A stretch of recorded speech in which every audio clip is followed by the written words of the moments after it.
ta kinh na thu lệ si ta rao chào thiệt tan không ai na vượt quay gió khăn chân tuan hình na bê an đi nghe chung vô em lấy qua hồ lệ tan đi ta kinh đi xa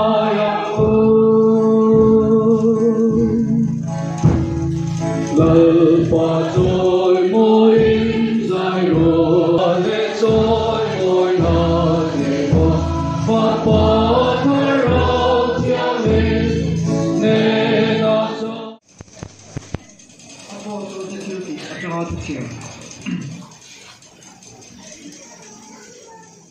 Kalau terakhir tu saya nak bola le, tu nak jangan tu kira.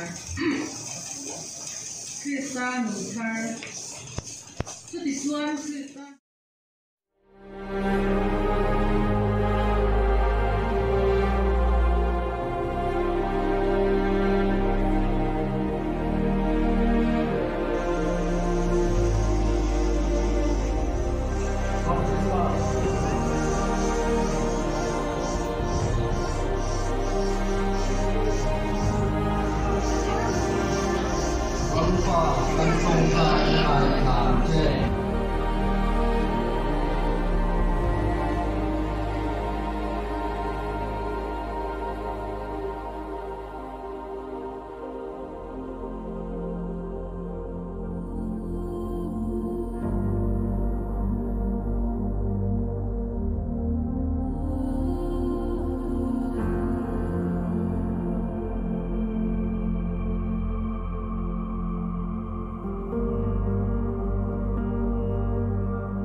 lom ni hian engkim ti tei pathian chuan malsom cheuin sual ata rem im cheuro se apapa tholena tara pathian chuan minti dama atutiam te lenin chatuan nuna chuan malsom cheuro se Krista tuan na wangin in lungaya tuna ero chuan atholena in pale popale Rau siang lim chuan malsom churo se.